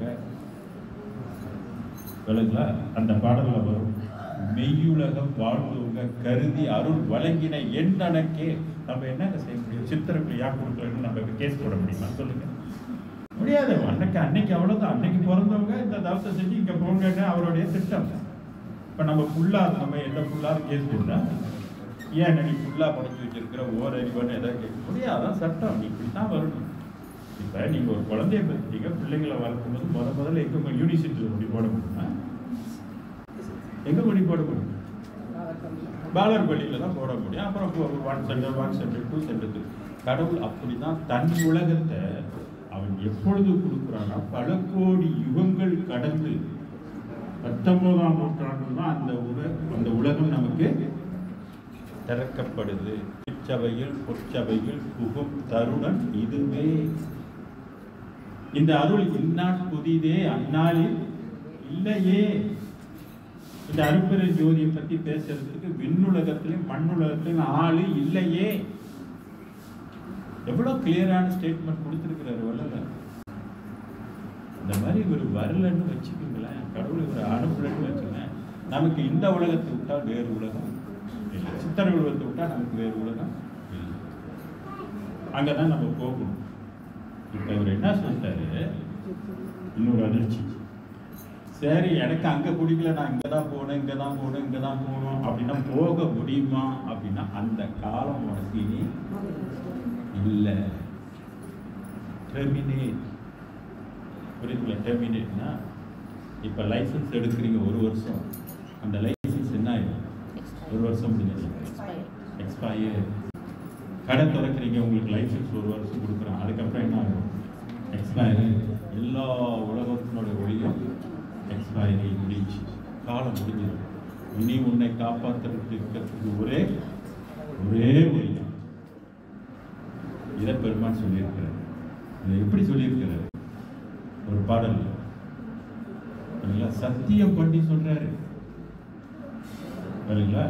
கூடும் கருணை திருக்குறிப்பை இற்றை பொழுதே குறிப்பித்து வாடும் சிறியேன் வட்டமெல்லாம் தீர்த்து வாழ்வித்திடல் வேண்டும். பாடும் புகழோர் இணையெல்லாம் துணை வேறில்லை பரவெளியும். இந்த பறவை, இதெல்லாம் பறவை, பறந்து இருக்கின்ற வெளி. துணை வேறில்லை பரவெளியில் ஆடும் செல்வ திருவடி மேல் ஆணை முக்காலும் ஆனவதை நேற்று இன்னைக்கு நாளைக்கு சத்தியம் பண்ணி சொல்றேன்.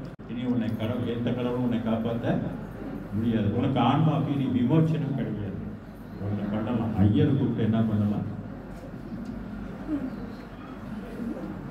மோட்சத்துக்கு அனுப்புறதுக்கு ஏதாவது வழி செஞ்சு சடங்கில் செஞ்சுட்டு போய்கிட்டே இருக்கலாம்.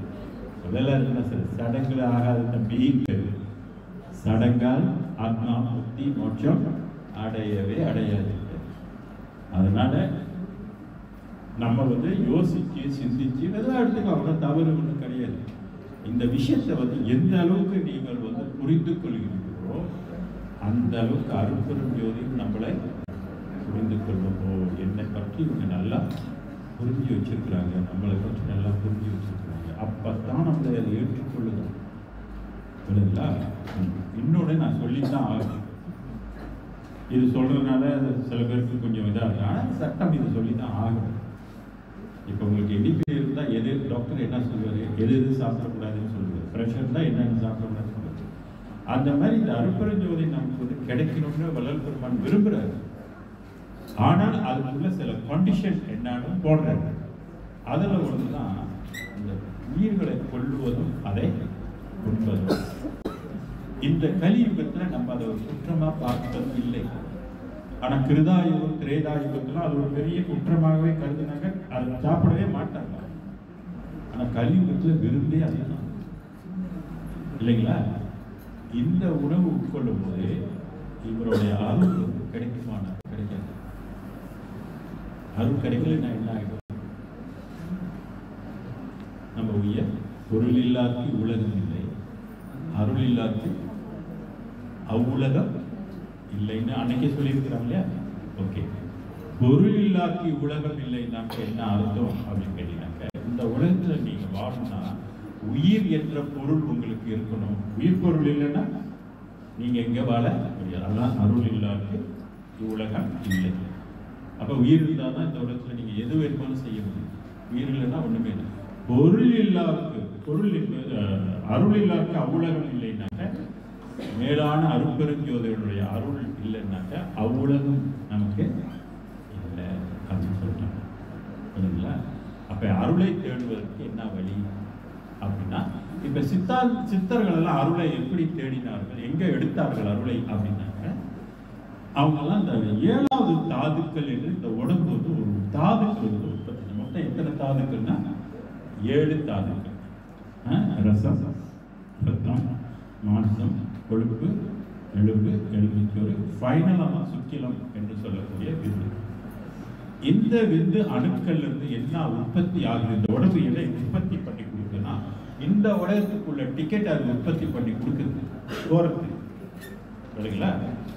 அந்த டிக்கெட்டை நம்ம தந்திரமாக, சில தந்திரம் இருக்கு. அந்த டிக்கெட்டை நம்ம எப்படி வசப்படணும், எப்படி இந்த உடம்புகிட்ட வாங்கணும் அப்படின்றதுக்கு ஒரு முறைகள் இருக்கு. அந்த முறைகளுக்கு பேர் தான் வாசி பயிற்சி, மூச்சு பயிற்சி அப்படின்னு சித்தர்கள் எல்லாம் கையாண்டாங்க.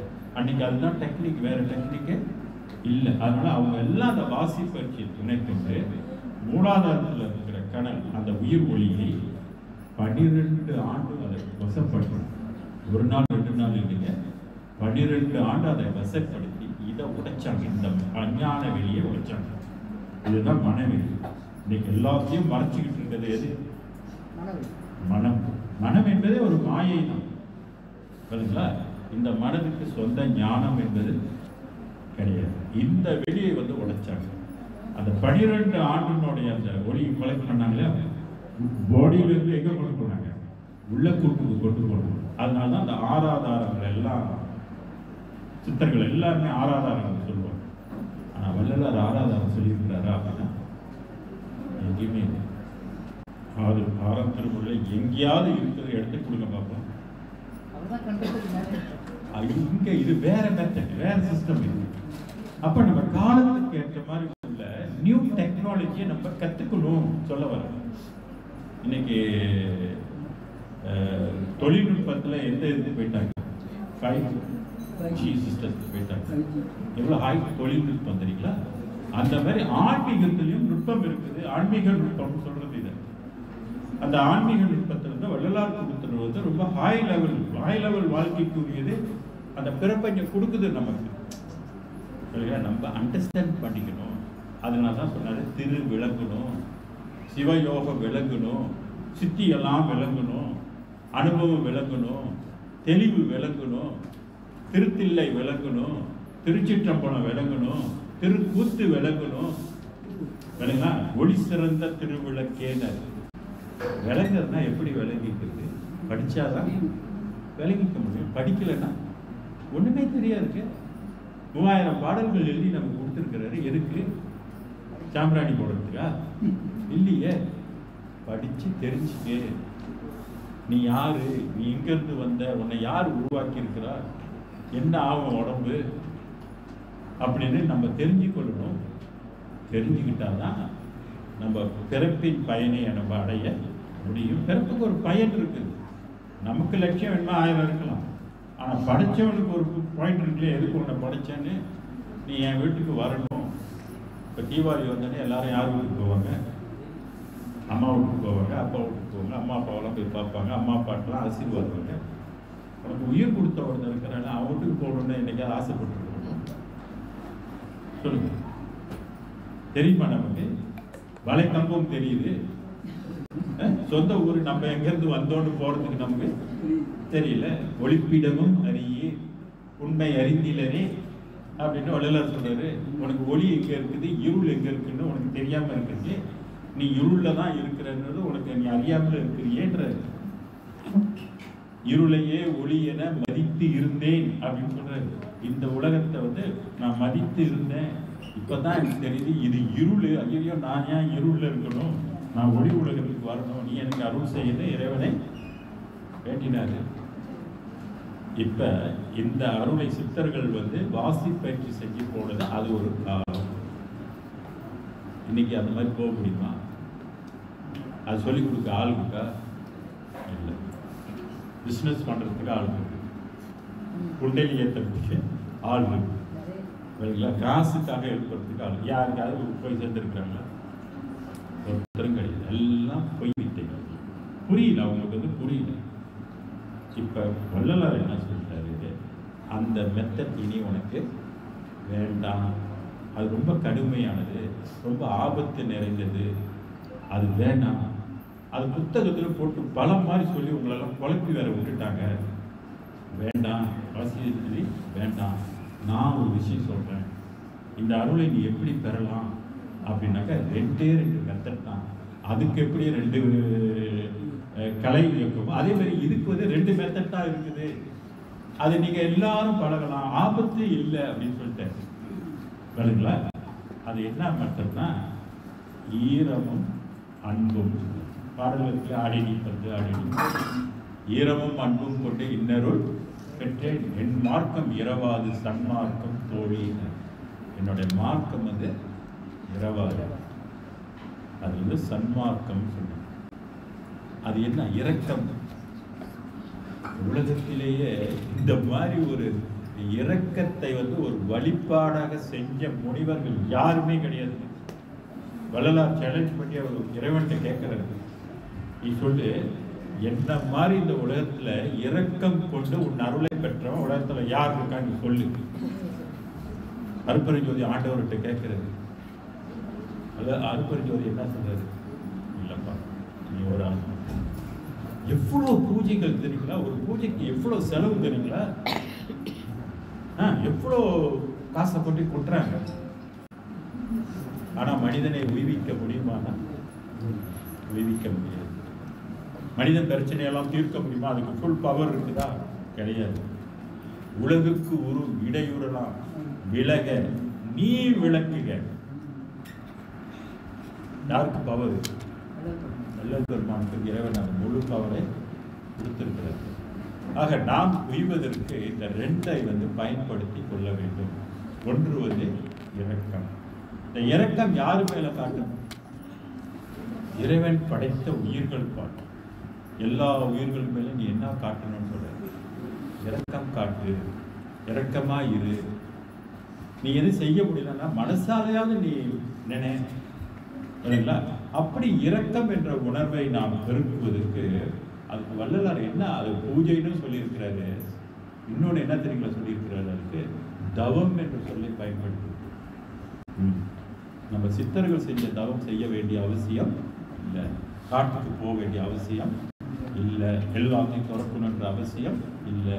நீ உயிர்கள் பால் இரக்கம் காட்டி இவர் சொன்ன அருள் நம்மளை ஆட்கொள்ளும். அதான் அருள்ஜோதி தெய்வம் என்னை ஆண்டு கொண்டதுன்னு சொல்றாரு. சரிங்களா? அம்பலத்தில் ஆடுகின்ற ஆனந்த தெய்வம் சொல்றாரு. இருட்பாடு நீக்கி ஒளி ஈந்தருளும் தெய்வம். ஏன்னா இருள்ல இருக்கிறோம், நமக்கு உள்ளுக்கு ஒளி கொடுக்கணும் இல்லைங்களா? வெளியிலலாம் நம்ம ஒளி ஏற்றிட்டு உள்ளுக்கு ஒளி கிடைக்கலன்னா என்ன ஆகும்? நமக்கு அந்த உலகத்தை சார முடியாது, மனதை வெல்ல முடியாது. அதனாலதான் இரக்கமாக இருக்க. உயிர்களை கொல்லாதீர்கள், உயிர்களை கொன்று உண்ணாதீர்கள். அப்படி செஞ்சீங்கன்னா உங்கள்கிட்ட இரக்கம் என்பது வளராது. அது மட்டும் இல்லை, திருவள்ளுவர் இந்த மனதை உருக்க முடியாது. புலால் உண்டால் இந்த மனதை உருக்க முடியாது அப்படின்னு அவரு சொன்னார். அடுத்து அன்பு. அருட்பெருஞ்சோதிப்பார் அன்பு கொண்டு அன்பென்னும் பிடியும் அகப்பட. இந்த அன்பு எப்படி வரணும்னா உயிர் இரக்கத்தால் வரணும்னு சுட்டி காட்டு. அதனால்தான் உயிர் இரக்கம் என்பது மற்ற வழிபாடுகளை விட, மற்ற யோகங்களை விட இது மிக மிக சிறந்தது. கஷ்டமா இது எல்லாருக்கும். ஏங்க ஒரு உயிர்களுக்காக ஒரு உயிர் இறக்கப்படுகிற உணர்வு கஷ்டமான ஒரு பயிற்சி. நீங்க பண்ணிட்டீங்கன்னா நீங்கள் தவம் செய்கின்றீர்கள். அதுதான் அவர் செய்த தவம் அளித்தது. அவர் செய்த தவம் அளித்தது. நான் தேடி தேடி பார்த்தேன் ஆரம்பத்தில், இவர் என்ன தவம் பண்ணாரு, என்ன பண்ணாரு? காலை தூக்கி ஒரு காலில் நின்னாரா, காட்டுக்குள்ளே போய் எங்கேயாவது தவம் பண்ணாரா, இல்லை மூச்சு பயிற்சி எதுவும் பண்ணாரா, எங்கே பண்ணினாரு? எங்கே பண்ணினாலும் மூலக்கணல்லேருந்து தானே இவர் எழுப்பி இருக்கணும் அப்படின்ற எங்களில் தேடி பார்த்தா ஒரு பாடத்தில் சாட்சி என்பது இல்லை. ஆரம்பத்தில் சாட்சி இல்லை, அஞ்சலி கிடையாது, எங்கேயுமே கிடையாது. கடைசியில் கண்டுபிடிச்சேன் எங்கேருந்து இந்த அருள் காரியம் பண்ணால் அருட்பெரும் ஜோதி உலகத்திலிருந்து, அந்த உலகத்திலிருந்து இவர் உள்ளத்துக்குள்ள அந்த அசைப்பட்டுச்சு, புகுந்து போயிடுச்சு. ஆனால் 12 பாடல் சொல்றாரு, பண்ணிய தவம் பழிப்பது. ஆமாம், பண்ணிய தவம். இப்போ புண்ணிய பேர் தலைப்பில் தவம் செய்தே தவம். அதை விட இன்னும் அந்த தவத்தின் சிறப்பை இவர் சொன்ன மாதிரி வேற யாரும் சொன்னதா எனக்கு தெரியல. மென்போல் மிளர்கின்ற மெச்சுடரே உமதடிகள் அழுந்து மெய்யழுந்த பிடித்தேன், முன்போலே ஏமாந்து விடமாட்டேன் கண்டு முனிவரி இனி ஒழிக்க முடியாது. இறைவன் என்று சொல்ல, நீ இனிமேல் ஒழிக்க, இவ்வளோ காலம் நீ ஒழிஞ்சுக்கிட்டு இருந்த, ஆனால் இனிமேல் உன்னால் ஒழிஞ்சிருக்க முடியாது அப்படின்னு ஒரு பாடல் சொல்லிட்டு, என் போல் இரக்கம் விட்டு பிடித்தவர் இல்லையே, என் பிடிக்குள் இசைந்தது போல் பிறர் பிடிக்கு இசைந்தது இல்லையே. எனக்கு கிடைச்ச மாதிரி நீ எனக்கு கிடைச்ச மாதிரி வேற யாருக்குமே கிடைக்கலையே அப்படின்ற பாடலும் பெருமாள் பாடல். புரியுங்களா? அடுத்து என்ன சொல்றாரு? என் போல் பிடிக்குள் இசைந்தது போல் இதனை எண்ணிய நான் அப்படின்னு ஒன்று சொன்னார். தாதும் உணர்வும் உள்ளத்தனமும் பிறவாம் தத்துவமும் தாமே குலைந்து தலைந்து அமுத செய்ய மரமாகின்றேன், ஒளிமயமாக நான் ஆகின்றேனே அப்படின்னு சொன்னார். நான் செய்த தவம் இந்த வையகத்தை விட வானகத்தை விட மிகப்பெரியதுன்னு சொன்னார். அப்போ ஒரு உயிருக்காக கருணைப்படுவது என்பது மிகப்பெரிய ஒரு தவம் இல்லைங்களா? வள்ளல் பெருமான் தவம் செய்தார். என்ன தவம்னாக்க மற்றவர்கள் செய்த தவம் செய்தார். இது இறக்கம். இதை நம்ம என்ன செய்யணும்னா ஒவ்வொரு நாளும் வளர்த்து கொள்ளணும். எப்படி வளர்க்கிறதுன்னு கேட்டீங்கன்னா, நம்ம உட்காந்து மற்ற உயிர்கள் எல்லாம் அருட்பெருஞ்சோதியினுடைய அருளை பெற்று உய்யணும், வணங்கணும், அவங்களுடைய துன்பம் துயரங்கள் நீங்கணும், அவங்க செய்த பாவங்களை எல்லாம் இறைவன் மன்னிக்கணும் அப்படின்னு சொல்லி மற்ற உயிர்களுக்காக நாம் என்ன செய்யணும். இதைத்தான் சொன்னார் 850வது பாடல்ல, கருணை ததும்பி பொது நோக்கும் கண்ணீர் கிடைத்த கண்ணே. யாருக்கு கிடைச்சதா இந்த ஞானம்? கண் என்பது ஞானக்கண். யாருக்கு கிடைச்சதா? கருணை ததும்பினர். ததும்புதல் என்பது என்ன அர்த்தம்? பெருகுது, அக்யூமுலேட் பண்றது. கருணை ஒரு நாள்ல வந்துருமானா வராது. ஏன்னா நம்ம எங்க இருக்கிறோம்? அஞ்ஞான வெளியில இருக்கோம். நமக்கு சிறு கருணை. இந்த சிறு கருணை கொண்டு நீ பெருங்கருணையை பெற்றுக்கொள்ள, சிறு விளக்கத்தை கொண்டு பெரு விளக்கத்தை நீ பெற்றுக்கொள்ள. சன்மார்க்கம் இதுதான் மெத்தட். புரியுதுங்களா? ஸோ இந்த ஈரமும் அன்பும் கொண்டுதான் வள்ளல் பெருமான் மிகப்பெரிய ஒரு பதவியை அடைந்தார். அது என்ன பதவின்னா மரணமில்லா பெருவாழ்வு. இந்த உலகத்திற்கு வள்ளல் பெருமான் ஏன் வந்தார்னாக்க, மாண்டு கொண்டு இருக்கின்ற மனிதர் குலம் மட்டுமல்ல, விண்வெளியில் இருக்கிற வான்வெளியில் இருக்கக்கூடிய அனைத்து உயிர்களும் உய்யணும் அப்படின்றதுக்காக இவரை இந்த வான்வெளியில் இருக்கிறவங்களாம் பார்த்துட்டு இவர்கிட்ட என்ன கேட்டாங்க தெரியுங்களா? சித்தர்கள் எல்லாம், ஐயா நீங்க போய் செய்ய அந்த வாழ்வு அந்த இடம் எங்களுக்கும் கிடைக்குமா அப்படின்னு சொல்லி கோடி பேர் இவர்கிட்ட அப்ளிகேஷன் போட்டாங்க, எங்களுக்கும் வேணும். இப்ப அங்க உள்ளவங்களெல்லாம் கேட்கறாங்கன்னாக்க நம்மலாம் எங்க இருக்கிறோம்? நித்திய வாழ்விலையா நம்மளா இருக்கிறோம்? எந்த நேரத்துல என்ன ஆகும்னு தெரியாது. மரணம் என்பது எந்த நொடியிலும் யாருக்கும் எப்படியும் வரலாம். அப்படிப்பட்ட அனித்திய உலகத்துல நம்ம வாழ்ந்து கொண்டிருக்கோம். இப்ப நம்மளும் விண்ணப்பம் போடலாம். 10 பாடல் உங்களுக்கு அமைச்சு கொடுத்துருக்கிறார்.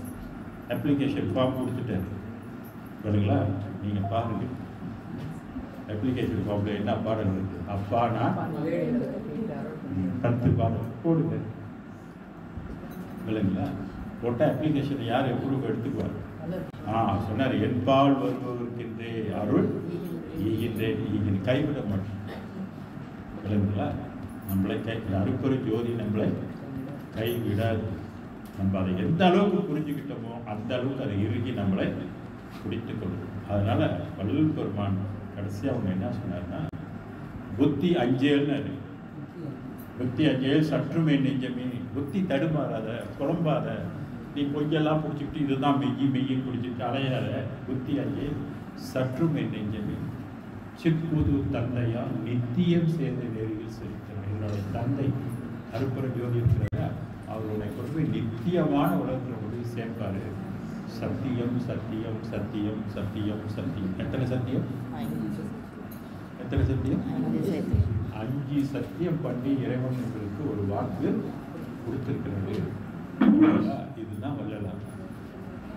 வள்ளலார் ஏன் இந்த உலகத்துக்கு வந்தாரு? வள்ளலார் யாரு அப்படின்னு கேட்டீங்க, மாண்டு கொண்டிருக்கின்ற மனித குலம் நாளாமல் என்றும் இரவாத ஒரு நல்ல வாழ்வை வாழ்வதற்காக இந்த பூமியில் இல்லை, ஸ்பேஸ். எல்லாரும் எங்கே போய் வாழணும்? ஸ்பேஸ் உலகத்தில் தான், விண்ணுலகத்தில் தான். ஆக மண்ணுலகத்தில் பிறந்த உயிர்கள் விண்ணுலகத்தில் போய் வாழ்வதற்காக அதுக்கு வழி காட்டினவர் தான். அப்போ நமக்கெல்லாம் தேவையா தேவையில்லையா? தேடுறவங்க எவ்வளோ பேர் தேடுறாங்க இல்லைங்களா? ஆனால் அவங்களுக்கு கிடைக்கிறது. எவ்வளோ பேர் எங்கெங்கேயோ உட்காந்து கண்ணை மூடிட்டு தவெல்லாம் பண்ணிட்டு இருக்காங்க, அவங்களுக்கெல்லாம் கிடைக்கல. இன்னைக்குள்ள நாள் ஒரு நல்ல நாள் இல்லைங்களா? சர்பியா என்னை கூப்பிட்டு, சாமி நீங்கள் வள்ளலாரை பற்றி கொஞ்சம் பேசுங்க, வள்ளலார் யாருக்கு பேசுங்க அப்படின்னு சொல்லி எனக்கு இன்னைக்கு ஒரு வாய்ப்பு கொடுத்த இந்த நிர்வாகத்தில் உள்ளவர்களுக்கும் இந்த அமைப்பாளர்களுக்கும் கற்பையா அவர்களுக்கும் இதுவரையில் நீங்களாம் அமைதியாக இருந்து இந்த வள்ளலாருடைய கருத்தை சொற்பொழிவாக கேட்டவர்களுக்கும் வாழ்க வாழ்க என்று சொல்லி நன்றி கூறி விடைபெறுகின்றேன். அருட்பெரும் ஜோதி அருட்பெரும் ஜோதி தனிப்பெரும் கருணை அருட்பெரும் ஜோதி அருட்பெரும் ஜோதி அருட்பெரும் ஜோதி தனிப்பெரும் கருணை அருட்பெரும் ஜோதி கொல்லா நெறியே உலகமெல்லாம் ஓடுக எல்லா உயிர்களும் இன்புற்று வாழ்க வள்ளல் மலரடி வாழ்க வாழ்க வள்ளல் மலரடி வாழ்க வாழ்க சத்குருநாதா சத்குருநாதா சன்மார்க்க சங்கம் தலைக்க அருள்தாரா திருவருள் பிரகாச வள்ளலா தெய்வ திருவடிகளே சரணம். அருட்பெரும் ஜோதி அருட்பெரும் ஜோதி தனிப்பெரும் கருணை அருட்பெரும் ஜோதி. நன்றி.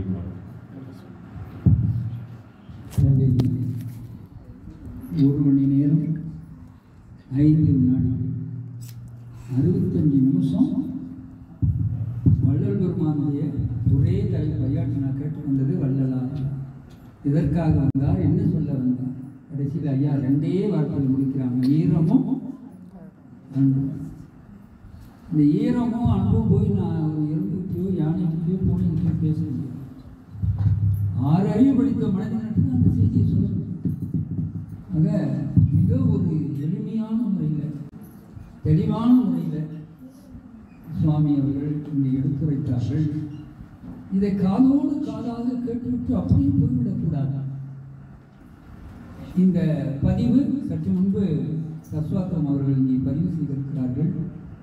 முடிந்த அளவு உங்களுடைய பெயரையும் தொலைத்தொடர்பு நண்பையும் இன்னும் ஒரு புத்தகம் இருக்குது, அதில் பதிவு செய்யுங்கள். மீண்டும் இந்த உரையை நீங்கள் பல முறை கேள்வி, அப்போ தான் ஒரு தெளிவு பெறணும். இல்லைன்னா அப்படியே ஐயா சொன்ன மாதிரி கண்ணதாசன் அழகா சொன்னார், ஆடி அடங்கும் வாழ்க்கையிடம் 6 அடி மண்ணே சொந்தமடான இந்த பெருமான் அதை சொல்ல வரவில்லை, மரணம் இல்லாமல் பெறுவார்.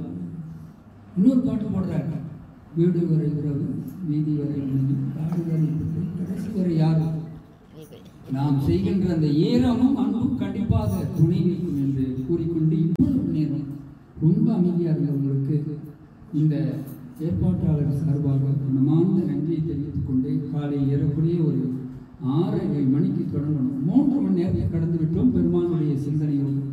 அது ஒரு பெரிய சாதனை. அகல் பாராயணம் நடந்தது, அதையடுத்து திருவருட்பா பாடல் ஒலிக்கப்பட்டது, அதையடுத்து ஒரு அற்புதமான உரை நடைபெற்றது. சுவாமியோட ஸ்பீச்சு செவ்வாய்க்கிழமை தோறும் யாரெல்லாம் கேட்க நினைக்கிறீங்களோ அம்மையாரை தொடர்பு கொள்ளுங்க, நம்பரை வச்சுருப்போம்மா. ஒவ்வொரு வாரமும் செவ்வாய்க்கிழமை 8:30 மணிக்கு இணையத்தில் ஐயா பேசுகிறாங்க. இதெல்லாம் கேட்டாலும் ஒரு தெளிவு வரும். உலகியல் அறிவியல் 2 இருக்கு, எது வேணும்? இப்போ நான் அறிவியல் தேடிக்கொண்டு போயிட்டு இருக்கிறேன், ஏன்னா எல்லாத்தையும் கடந்து விட்டோம். அன்பான மனைவி, அருமையான பிள்ளைகள், அருமையான உறவுகள், நல்ல திருவருட்பா திருமணம் எல்லாமே இருக்குது. அடுத்த கட்டம் என்ன? அதை நாம் நாடி செல்ல வேண்டும், அதுதான் ரொம்ப முக்கியம். ஏன்னா அற்புதமான ஒரு உடலை இறைவன் நமக்கு தந்திருக்கிறார். அதை நாம் இந்த பிறப்பிலேயே பயன்படுத்திக் கொள்ள வேண்டும் என்றால் ஐயா அனுத்தரமாக பல இடங்களில் பேசிக் கொண்டிருக்கின்றார்கள். அடுத்தது ரொம்ப முக்கியம், அடுத்த தலைமுறையை நாம் உருவாக்க வேண்டும். அவர்களுக்காக